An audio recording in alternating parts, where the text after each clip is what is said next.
రాజ్భవన్లో BRS working president KTR మీడియాతో మాట్లాడుతున్నారు. అనేది చూద్దాం. క్షమించరు అనేది తప్పకుండా మా పార్టీ యొక్క ఆలోచన. అందుకే నమ్మి ఓటేసిన పాపానికి డిక్లరేషన్ల పేరిట మీరిచ్చిన వాగ్దానాలు, గ్యారంటీల పేరిట మీరు చెప్పిన మాటలు పచ్చి మోసం అని చెప్పి ఇవాళ తెలంగాణ రైతన్నలందరికీ అర్థమైంది. కాంగ్రెస్ పార్టీని ఖచ్చితంగా భవిష్యత్తులో పాతరేస్తారని చెప్పి మేమైతే బలంగా అనుకుంటా ఉన్నాం. నిజంగా చెప్పాలంటే మోసం అనే పదం కాంగ్రెస్ పార్టీకి సంబంధించినంత వరకు చాలా చిన్న పదం. దగ, నయవంచన, ఈ పదాలు కూడా నిజంగా చెప్పాలంటే సరిపోదు. డిక్షనరీలో కొత్త పదాలు ఎత్తుకాలి వీళ్ళు చేసిన ఈ ద్రోహానికి. అందుకే ఇది ఒక చీకటి అధ్యాయంగా మిగిలిపోతుంది. కపట నాటకాలకు, నోరు తెరిస్తే పచ్చి అబద్ధాలకి, ఇంకొక మాటలో చెప్పాలంటే అబద్ధానికి అంగీలాగు దొడిగితే ఇగో ఈ కాంగ్రెస్ పార్టీ నాయకత్వంలాగా ఉంటుందని చెప్పి వాళ్ళ రాష్ట్ర రైతాంగాన్ని మొత్తానికి కూడా అర్థమైంది. కేసీఆర్ గారి పరిపాలనలో 10 ఏళ్లలో ఆనాడు రుణమాఫీకి, అదేవిధంగా రైతు బంధు పథకానికి, రెండింటికి మాత్రమే నేను చెప్పేది, మిగతా చెప్పని కూడా చెప్పట్లేదు. డైరెక్ట్గా రైతుల ఖాతాల్లో పడ్డ పైసల గురించి మాత్రమే చెప్తున్నాను నేను. రైతు బంధు రూపంలో 73,000 కోట్లు, 27,500 కోట్ల రూపాయలు మీకు రుణమాఫీ రూపంలో, ఈ 2 పథకాలు మాత్రమే 1,00,000 కోట్ల రూపాయలు ఇవాళ రైతుల ఖాతాల్లో వేసిన ఘనత కేసీఆర్ ప్రభుత్వంది. ఇవాళ ఎన్నికల్లో మాట ఇవ్వకపోయినా, ఎన్నికల్లో ఓట్ల కోసం మీలాగా డిక్లరేషన్ల పేరిట మోసం చేయకపోయినా, రైతు బంధు లాంటి పథకాన్ని భారతదేశంలో పెట్టిన మొట్టమొదటిసారి పెట్టిన నాయకుడు స్వతంత్ర భారతదేశంలో కేసీఆర్ గారు.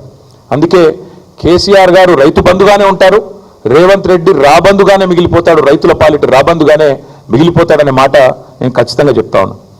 రేవంత్ రెడ్డి గారే చెప్పినారు, ఇంకా చెప్పాలంటే చాలా వీడియోలు ఉన్నాయని చెప్పిన మాటలు. డిసెంబర్ 3కు ముందు తీసుకుంటే 5,000, డిసెంబర్ 3 తర్వాత తీసుకుంటే 7,500 రూపాయలు ఇస్తానని చెప్పి ఆనాడు ఎన్నికల కమిషన్కు ఉత్తరం రాసి రైతు బంధు ఆపి సన్నాయి నొక్కులు నొక్కిన వాడు రేవంత్ రెడ్డి.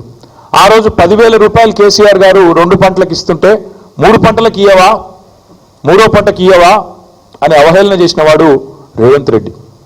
10,000ను బిచ్చమన్నవాడు, ముష్టి అన్నవాడు రేవంత్ రెడ్డి. మరి వాళ్ళు మేము అడుగుతున్నాం, 10,000ను ముష్టి అంటివి, బిచ్చమంటివి, 15,000 ఇస్తానంటివి, ఇవాళ 12,000కు సరిపడి మళ్ళీ అదేదో గొప్ప విషయంలాగా చెప్పుకుంటే సిగ్గనిపిస్తలేదా నీకని అడుగుతా ఉన్నాం.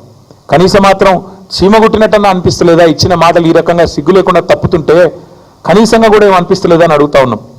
ఓడదాటదాకా ఓడమల్లన్న, ఒడ్డుకెక్కినాక బోడమల్లన్న. ఇక అది కాంగ్రెస్ పార్టీ యొక్క వైఖరి మొదటి నుంచి కూడా. రాహుల్ గాంధీ నుంచి మొదలు పెడితే రేవంత్ రెడ్డి దాకా అందరి వైఖరి అదే. నేను అడుగుతా ఉన్నా రాహుల్ గాంధీని కూడా, కష్టం వస్తే వస్తా అంటివి, ఇది నా గ్యారంటీ అంటివి, పిలువుండ్రి వస్తా అంటివి.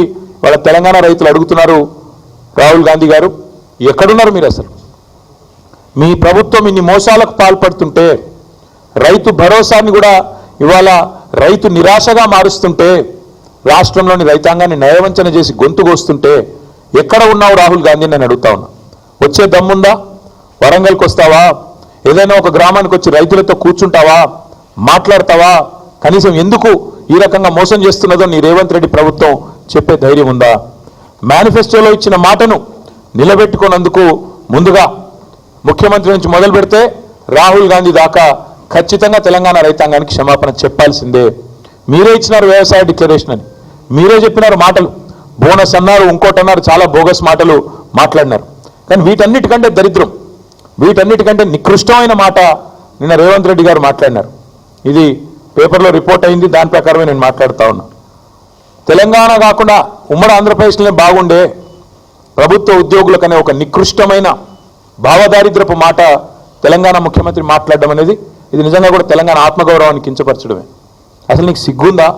ఉద్యమంలో ఎన్నడూ రాలేదు కనీసం కలిసి, ఇవాళ సిగ్గు లేకుండా ఆ ముఖ్యమంత్రి పదవిలో కూర్చొని కూడా ఈ భావదారిద్రపు మాట మాట్లాడడానికి ఒక తెలంగాణ బిడ్డవు కదా, కనీసం రేషమని ఉండాలి కదా. ఎక్కడున్న తెలంగాణ ఎక్కడ పోయిందండి? 10 ఏళ్లలో భారతదేశానికి ఆదర్శంగా నిలబడ్డ తెలంగాణను పట్టుకొని ఉమ్మడి ఆంధ్రప్రదేశ్లో బాగుండే పరిస్థితులను మాట్లాడడానికి నీకు మనసెట్లొచ్చింది? నీ రాష్ట్రాన్ని నువ్వే కించపరచడానికి నువ్వు ముఖ్యమంత్రి అనే ఇంగితం కూడా నీకు లేదా?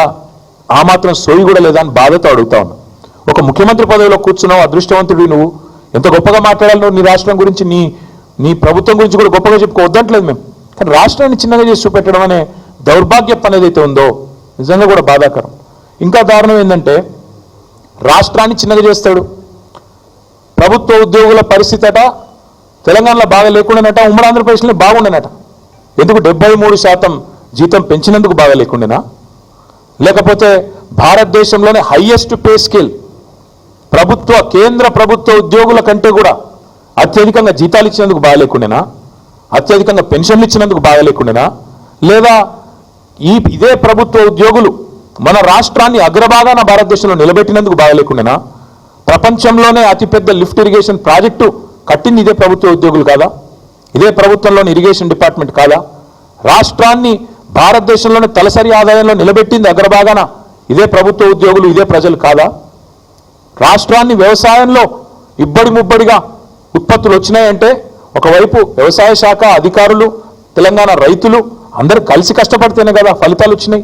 మరి అట్లాంటిది తెలంగాణలో ప్రభుత్వ ఉద్యోగుల పరిస్థితి బాగాలేదు, ఉమ్మడి ఆంధ్రప్రదేశ్లోనే బాగుండే అనే నికృష్టపు మాట ముఖ్యమంత్రి నోట